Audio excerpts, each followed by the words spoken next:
पोते को कहाँ रखे हुए है कि मार दी है कि जिंदा है। अतुल सुभाष के सुसाइड मामले की चर्चा जोरों पर है।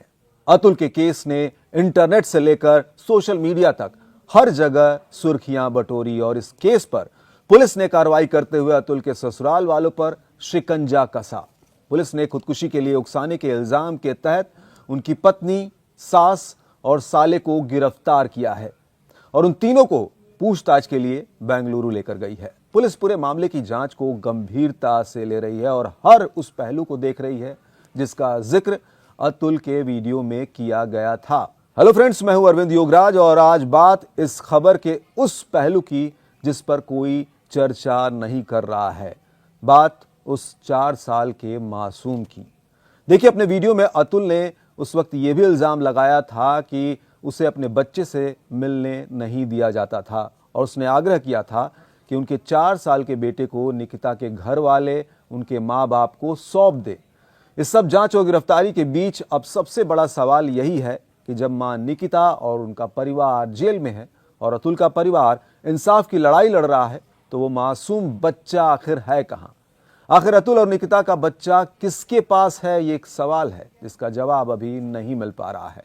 अतुल और निकिता के 4 साल के बेटे का पता किसी को भी नहीं है, लेकिन अतुल के सुसाइड वीडियो और नोट में एक चौथे शख्स का भी जिक्र है जो कि पुलिस की गिरफ्त से फिलहाल बाहर है। वो चौथा शख्स है निकिता का चाचा सुशील सिंघानिया। सुशील कहां फरार है, इस बात की जानकारी किसी को नहीं है। अब ऐसे में सवाल उठता है कि कहीं ऐसा तो नहीं कि निकिता के चाचा के पास ही वो 4 साल का मासूम हो। ये सस्पेंस खैर अभी बरकरार है। मासूम को लेकर इन तमाम अटकलों के बीच अतुल के परिवार ने बेटे के बारे में चिंता जाहिर की थी और अधिकारियों से उसे खोजकर उन्हें सौंपने का आग्रह भी किया। अतुल के पिता पवन कुमार ने प्रधानमंत्री नरेंद्र मोदी से भी ये सुनिश्चित करने की अपील की कि उनका पोता सुरक्षित उनके पास वापस आ जाए, क्योंकि अतुल के पिता ने जो बयान दिया वो अपने आप में दिल को झकझोर कर रख देने वाला है। उन्होंने कहा था कि उनका पोता जीवित है या नहीं ये भी कोई नहीं जानता। हो गई, हमारे पोते को कहाँ रखे हुए है कि मार दी है कि जिंदा है, वो भी हम नहीं देख पा रहे हैं। हमारी यही गुहार है कि हमारा पोता हमको देखने को और हमारे पास रहे, और कोई गुहार नहीं। एक तरफ अतुल की मौत की कार्रवाई जोरों पर चल रही है, दूसरी तरफ 4 साल के मासूम को लेकर टेंशन हाई है, क्योंकि इस पूरे केस में इस मासूम का किरदार ही ऐसा है जो बिना किसी कारण केवल मां और पिता के केस के बीच पिस रहा है।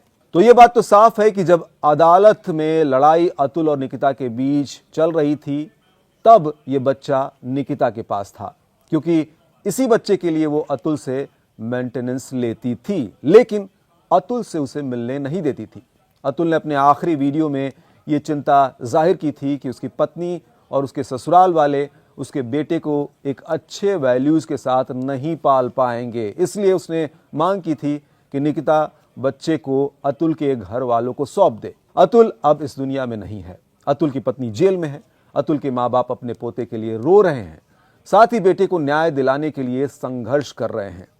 अगर वाकई में देखा जाए तो इस सवाल का जवाब दोनों के घर वालों के पास नहीं है। उधर निकिता ने अपनी पूछताछ में बेटे को लेकर कुछ कहा भी है या नहीं, ये भी जानकारी अभी साझा नहीं की गई है। हालांकि पुलिस निकिता और उसके परिवार वालों से लगातार पूछताछ कर रही है, जिससे उम्मीद है कि बच्चे के बारे में शायद कोई जानकारी सामने आ जाए या फिर निकिता के चाचा सुशील सिंघानिया की गिरफ्तारी के बाद ही इस राज से पर्दा उठ सके।